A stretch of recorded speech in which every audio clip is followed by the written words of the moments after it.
Olá, tudo bem? Sejam bem-vindos a mais um vídeo da nossa série de Sexualidade da Graça e Paz. Roda a vinheta. Vinheta. Comercial.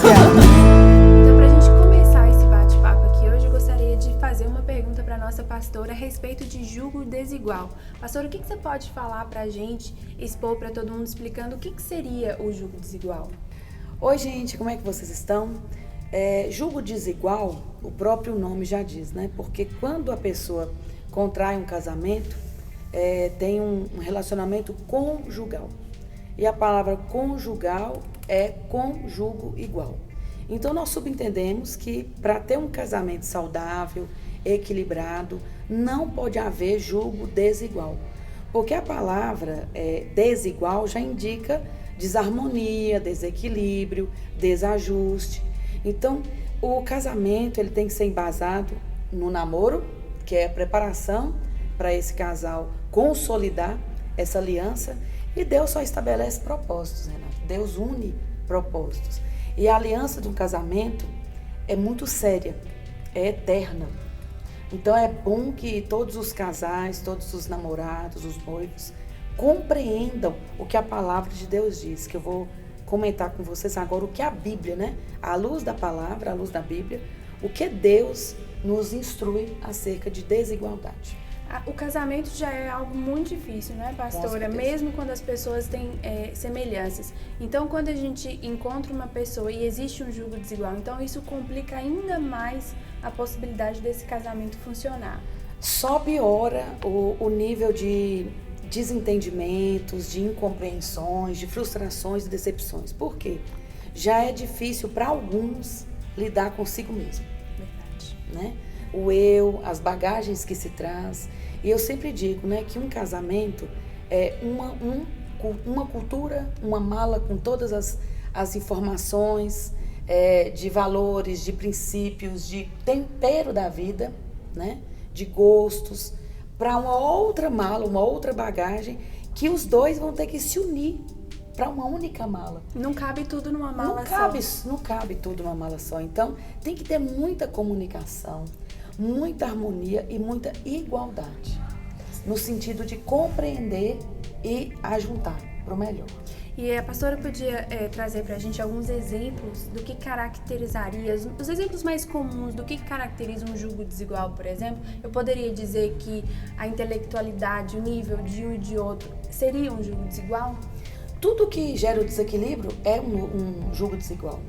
Mas quando um compreende que um está não suplantando o outro, mas está compensando, como se fosse numa balancinha do equilíbrio, né? Eu te dou isso, você me complementa com isso. Porque também há a lei da complementariedade, né? Que eu preciso entender. Eu vou equilibrar você nisso. E ali o casal, ele se comunica muito bem. Então, dependendo da pessoa, a gente pode dizer que esse julgo desigual pode ser harmonizado, equilibrado, dependendo do temperamento da pessoa. Com certeza. Para bom entendimento de nós cristãos, né, esse vídeo é um vídeo que vai se basear à luz da Bíblia. A primeira coisa que a Bíblia nos instrui é acerca do temor a Deus. Então, se você... porque o resto é julgamento. Você tem que orar, colocar a sua vida diante de Deus e esperar que Deus traga a resposta em forma de paz. Eu costumo dizer, Renata, que a única área que Deus não mexe muito é a área sentimental do ser humano, dado o livre-arbítrio que Ele nos deu. Mas Ele dá toda a ferramenta, toda a sabedoria e entendimento à luz da palavra para que a gente tome essa escolha da melhor forma. Com sabedoria baseado na palavra. Porque quantas coisas, quando o casal ele se une e tem essa lei de equilíbrio, de complementar um ao outro, que a balança ela fica ajustada. E o princípio ali é ambos olharem para Cristo. Verdade. Né? Como diz Salomão, né, em Eclesiastes, um cordão de 3 dobras dificilmente se rompe. Uma dobra é a mulher, outra dobra o homem e a terceira Deus, formando um laço. Verdade. Né? Eu gostaria muito de complementar isso aqui. Um casamento, ele é como um símbolo da eternidade, um símbolo do infinito, na verdade. Olha que lindo, gente. Né?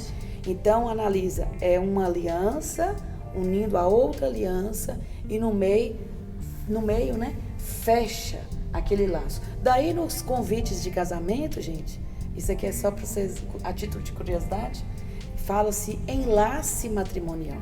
Verdade. Porque é enlaçar.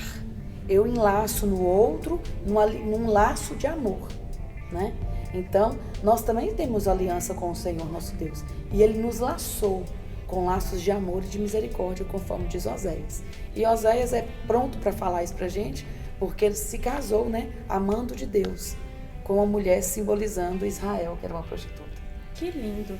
No caso, por exemplo, pastora, que uma das grandes formas de julgo desigual que a gente vê que é muito comum é a situação financeira das pessoas. Sim.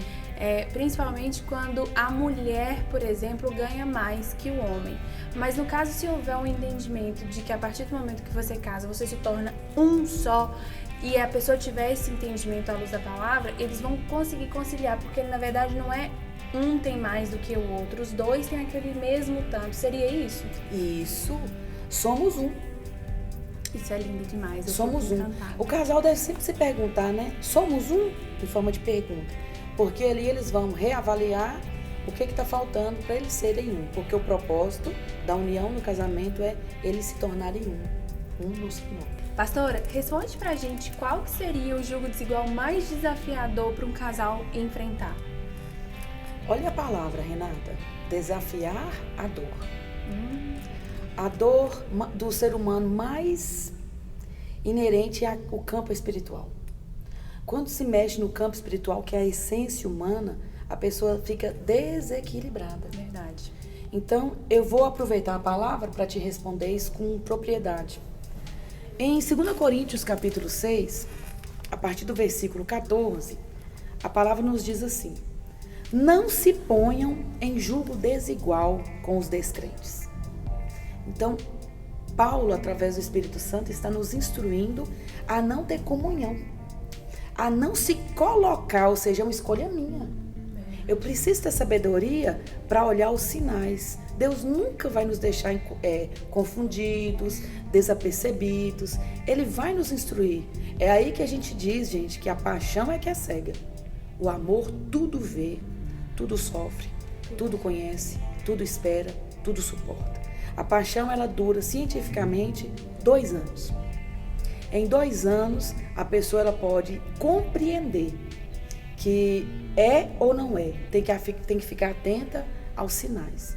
Porque a Bíblia diz de modo afirmativo, imperativo: não se ponham em julgo desigual com os descrentes. Eu já te expliquei que julgo desigual é o julgo desequilibrado.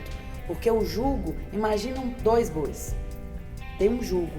Se for desigual, um vai sobrecarregar o outro. E é isso que vai trazer constrangimento, decepções, contrariedades, brigas e discussões no casamento. Então a gente pode antecipar isso com sabedoria, ouvindo, compreendendo e, sobretudo, obedecendo a palavra de Deus.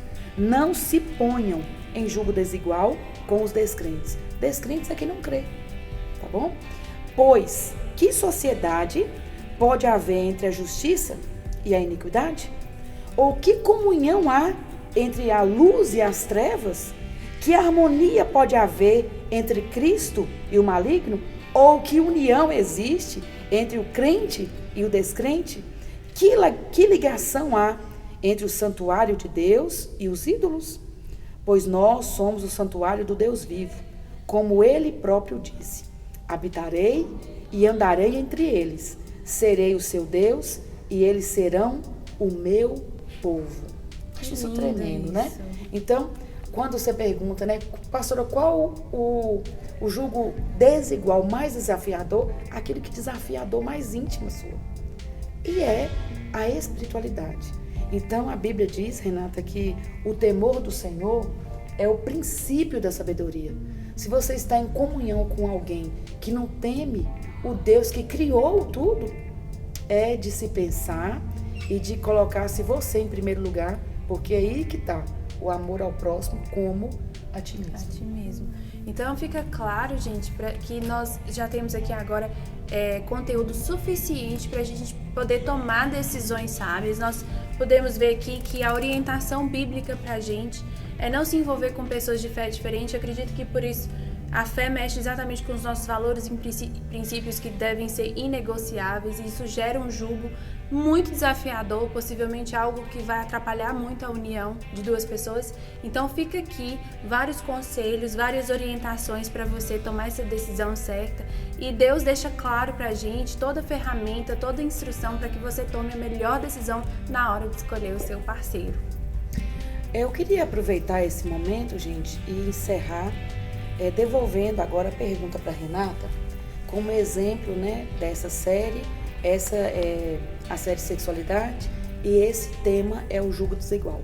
E Renata, ela tem um testemunho, né, que ela estava namorando quando encontrou com o Senhor. Como é que foi o desfecho, Renata? Eu entrei num processo de conversão muito forte e eu entendi o caminho que Deus tinha traçado para mim. Eu estava num relacionamento sério com uma pessoa e que nós conversávamos a respeito de casamento, tínhamos plano para vir passar a vida juntos, e eu entendi que mesmo ele indo às vezes até na igreja comigo e falando de Deus, ele não era convertido, o temor do Senhor não era a coisa mais importante para ele. E ao ficar claro isso para mim, eu tomei uma decisão, eu escolhi o Senhor e eu tive que finalizar essa relação, porque eu tinha o desejo de me batizar. Então eu coloquei um fim nessa relação. Não foi uma coisa fácil, foi difícil, foi uma decisão difícil, mas eu sabia que era a decisão certa e que se ele não era convertido, Deus tinha algo melhor para mim, e eu escolhi confiar no Senhor, porque quando a gente confia, a gente não precisa entender. Amém. Muito lindo.